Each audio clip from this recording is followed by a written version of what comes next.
Buongiorno a tutti e bentornati sul mio canale, io sono Lessi e oggi andremo a fare un'altra recensione, per cui tutti coloro che sono qui perché sono interessati alla Germania potrebbero voler chiudere questo video e tornare settimana prossima in cui faremo un altro video nuovamente a proposito, non so se a proposito della Germania o a proposito del tedesco, ma comunque saranno quelli gli argomenti che torneremo ad affrontare. Oggi invece parliamo di fantascienza, parliamo di una serie che è uscita quest'anno e magari rallento un po' così riuscite anche a seguire quello che sto dicendo. Stavo parlando in fretta appunto per mandare via tutti quelli che non sono interessati prima che inizino ad insultarmi che non gli interessa questo argomento.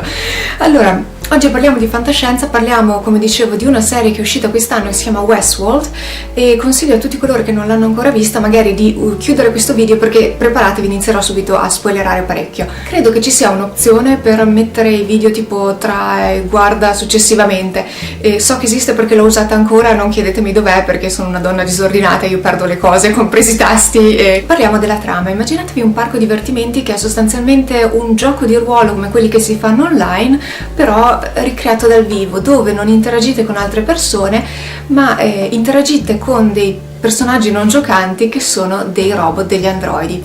Fin qua l'idea è una cosa splendida. Quello che è un po' meno splendido è la condizione in cui sono costretti a vivere questi robot, perché questi robot non sono consapevoli di essere dei robot, quindi credono di essere effettivamente dei personaggi che vivono in questo mondo e che non esista nient'altro al di fuori del loro mondo,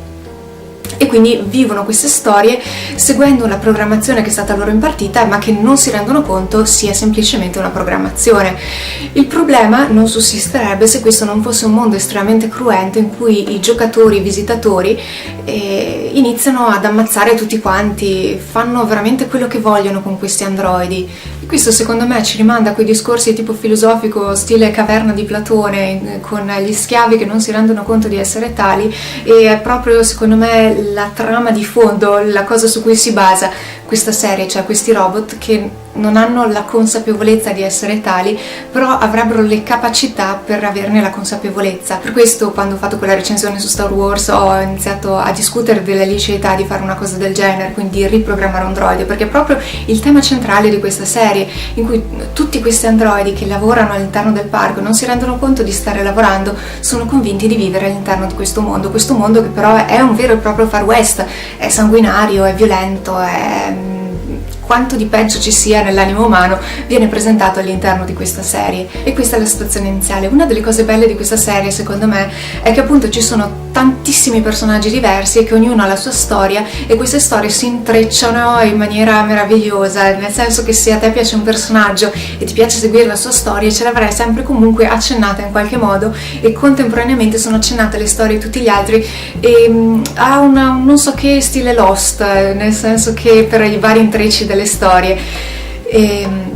anche perché queste storie non sono chiare fino alla fine, nel senso che in ogni episodio viene dato un elemento che vi porterà poi a capire il senso di questa storia, ma il senso di questa storia non ce l'avete immediatamente. Una sensazione che ho avuto io in realtà è che fosse molto simile, anche non so se l'avete mai visto, The Island, che è un film che è uscito, non ricordo, anni fa, 2001, qualcosa del genere, insomma una cosa vecchiotta,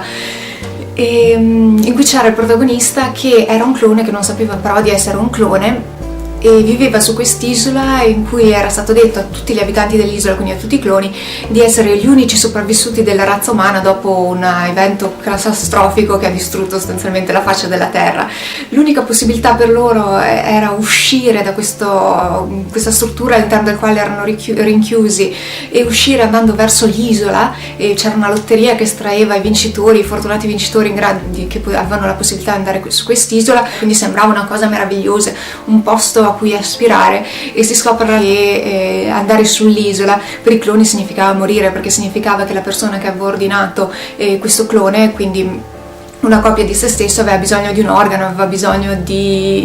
voleva il suo bambino e quindi portava alla morte della donna che l'aveva generato, del clone che aveva quell'organo che serviva a quest'altra persona. E io vedo molti parallelismi con questa serie, nel senso che anche qua gli androidi non si rendono conto della loro condizione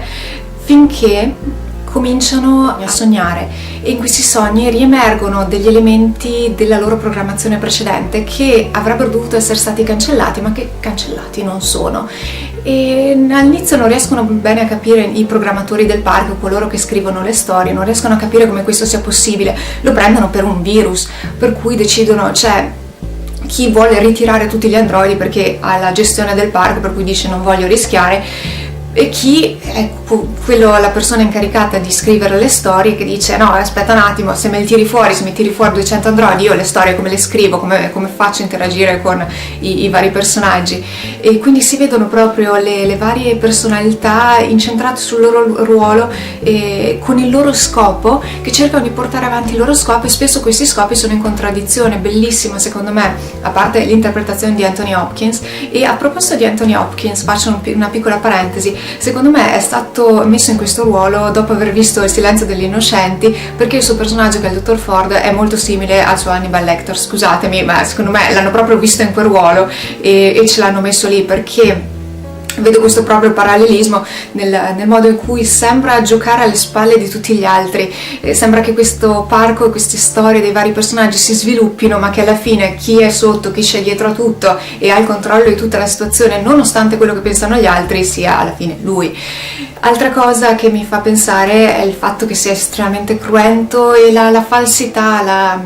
il modo in cui riesce a rimanere impassibile di fronte alle azioni più cruente, che dici oh guarda, Hannibal Lecter ha sbagliato serie, anche perché visivamente c'è lui, è difficile proprio staccarlo da questa immagine. Un altro protagonista, e secondo me questa qua è una cosa veramente azzeccata, è un protagonista che non si vede per tutta la serie, che è il socio, il collaboratore del dottor Ford, che si chiama Arnold, e è colui che insieme al dottor Ford ha creato questo parco, o quantomeno ha sviluppato l'idea e ha creato questi androidi. Si vede proprio la differenza di mentalità tra questi due personaggi, in quanto Ford è quello più consumista, è quello più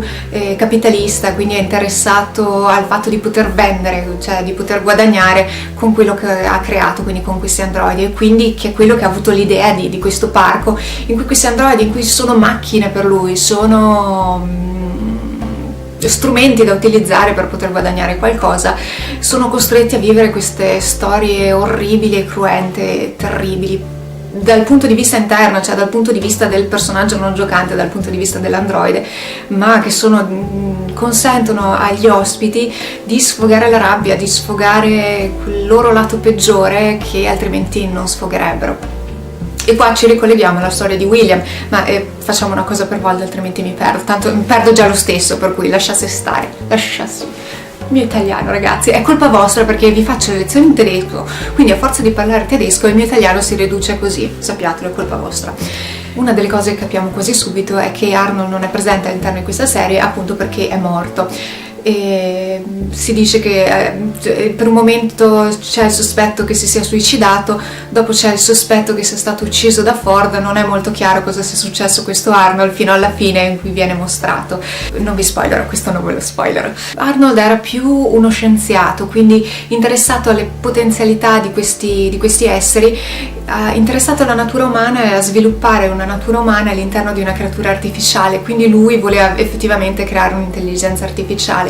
e aveva una sua teoria dell'intelligenza che secondo me è molto interessante, che portava attraverso 3 fasi che adesso chiaramente non ricordo, e quindi che li portava a raggiungere questa consapevolezza. Per portarli a raggiungere questa consapevolezza si è reso conto che non può instillargliela lui, cioè non è che può programmare un'intelligenza all'interno di un androide, ma deve dargli gli strumenti per svilupparla da soli, che poi è quello che in realtà si sta facendo attualmente nella ricerca per l'intelligenza artificiale. Una cosa che ho trovato molto interessante è stato che ho visto un'intervista a una persona che lavora appunto nell'ambito dell'intelligenza artificiale, quindi di questi androidi che cercano di emulare le emozioni e proprio visivamente le emozioni umane. Gli veniva chiesto se gli androidi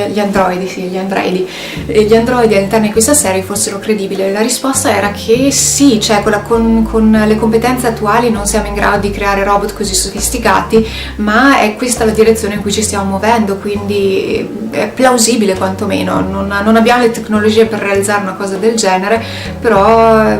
in un futuro sì, molto probabilmente saranno così. La cosa che gli veniva chiesto era se è possibile che quando un androide dà i numeri inizi a citare Shakespeare, e lui riferiva che sì, potrebbe essere effettivamente così, perché potrebbe recuperare quello che un qualche programmatore ha instillato loro all'inizio della propria programmazione, e quindi potrebbe appunto essere qualche frase di qualche opera famosa, tra cui potrebbe aver scelto Shakespeare, e quindi l'androide tornare a riferire Shakespeare. Mi interesserebbe vedere se c'è qualcuno che studia robotica, programmazione o cose del genere, cosa ne pensa dal punto di vista tecnico, perché io ovviamente non sono un tecnico, ho solo qualche informazione qua e là perché mi incuriosisce il tema. Chiaramente parlando di robotica sarebbero perfettamente in grado di superare i test di Turing, tanto che nemmeno loro si rendono conto di essere degli androidi. Tranne però c'è una cosa interessante, c'è un personaggio che si chiama Maeve, che è la sfugge il termine, colei che gestisce il bordello della città, e alla fine lei riesce attraverso questi sogni a svegliarsi nel momento in cui viene riparata e a mettersi d'accordo con i due che le stavano riparando e a convincerli ad aiutarla ad uscire da questo parco. Un altro tema interessante è questa questione che si legge leggermente sotto, dietro ogni mossa, dietro ogni azione dei vari personaggi. La domanda è: chi è più umano tra gli androidi e gli esseri umani? Perché vediamo questi esseri umani estremamente violenti, cattivi, che dicono sì, è un gioco, e lo usano per sfogare quanto di peggio hanno all'interno di sé, contro questi androidi che hanno una voglia di vita. E anche Maeve, che ce la fanno passare come la crudele, come la più cattiva e violenta, tanto che uccide diversi esseri umani perché li riconosce come esseri umani, quindi diversi da lei. Nel momento stesso in cui sta scappando e quindi ha finalmente ottenuto il suo scopo, decide di tornare indietro per salvare sua figlia, che poi non era neanche sua figlia, ma in una vita precedente interpretava il ruolo di sua figlia, e decide di non poterla abbandonare lì. Torna indietro per sviluppare il suo lato umano. Tuttavia, adesso faccio un mega spoiler perché questo non era presente nella serie, è una mia teoria. Come ho detto prima, c'è Ford che è il protagonista indiscusso della serie, prima di tutto perché la recitazione di Anthony Hopkins è una cosa meravigliosa, cioè riesce a rendere il personaggio attraverso i suoi silenzi, riesce a rendere il personaggio attraverso le pause, riesce a rendere un mondo all'interno di questo personaggio, e si capisce perché le storie ruotino attorno a lui, e è effettivamente in grado di gestire questo ruolo. Il fatto è che questa cosa ce la ripetono un po' per tutta la stagione. Alla fine della stagione Ford viene messo un po' alle strette dagli azionisti di questa società che gestisce il parco, che lo vogliono licenziare, lo costringono alla pensione perché vogliono dare uno spirito diverso. Dicono che le sue storie sono un po' troppo visionarie, non è quello che il pubblico vuole cose più semplici, loro vogliono cose più semplici con androidi che sembrano androidi e non dei pazzi scatenati, per cui vogliono tornare indietro, vogliono riportarli non dico a pupazzi meccanici, ma poco più che pupazzi meccanici, e in modo che sia meno inquietante, sia più family friendly, sia più un parco divertimenti che una cosa che fa preoccupare, perché a un certo punto questi ospiti cominciano a chiedersi: ma questi esseri hanno davvero una coscienza? E in questo caso è giusto quello che stiamo facendo, per cui non vogliono che gli ospiti comincino a farsi domande del genere, perché altrimenti comincerebbero a avere dubbi sulla società stessa e i loro guadagni chiaramente diminuiscono, per cui decidono di licenziare Ford. Ford però non ama questa cosa di farci licenziare. Veniamo a sapere che è successo diverse volte negli anni passati che qualcuno volesse metterlo alle strette per allontanarlo, e alla fine era sempre riuscito a ottenere quello che voleva e quindi rimanere al suo posto. Perché? Perché muove i fili dietro a tutta questa storia. Alla fine di questa stagione lui viene ucciso da Dolores, che è una degli androidi, uno dei primi quantomeno, che ci viene presentata come il personaggio più buono, l'Alice nel Paese delle Meraviglie di questa serie,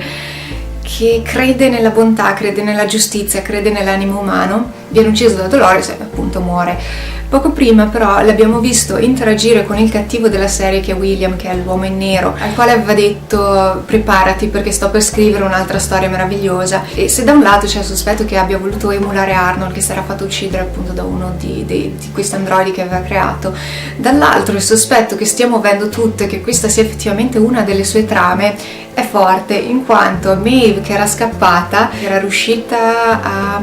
liberarsi dalla propria condizione di legata, di schiava all'interno di questo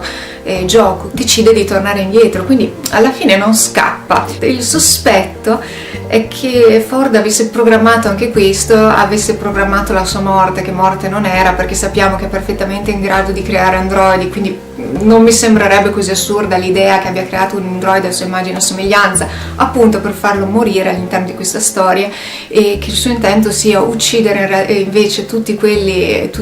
gli ospiti e tutti quelli che lo volevano mandare via, come ha sempre fatto, e quindi lo rivedremo nella prossima serie di nuovo nel ruolo che ha svolto in questa serie, cioè di colui che muove i fili di tutte le storie, e che abbia fatto tutto questo per il suo azionista di maggioranza, cioè l'uomo in nero, che lavora e gioca nel parco da anni.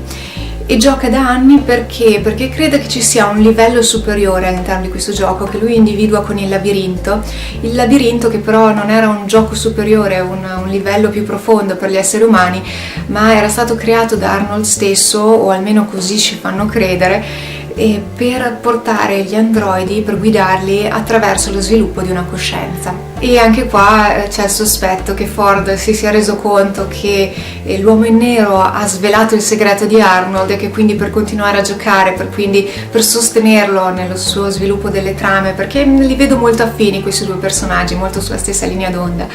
e quindi per continuare a giocare ha bisogno di qualcosa di nuovo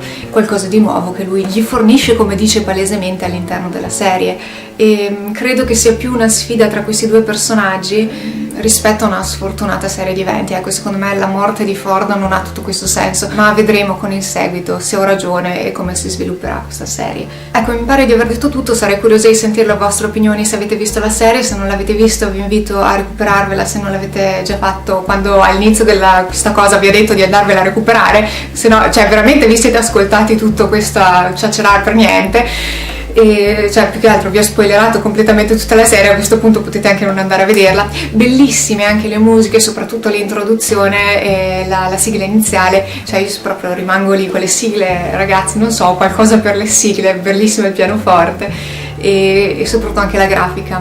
bella la fotografia, complimenti a chi l'ha sviluppata. Ecco, questo per oggi è quanto, sappiate che torneremo a parlare di fantascienza, per cui se siete interessati non dimenticate di tornarmi a trovare di tanto in tanto. Qui intorno compariranno altri video a proposito di non so cosa, perché come sempre lo decido all'ultimo momento, e noi ci sentiamo veramente la prossima volta.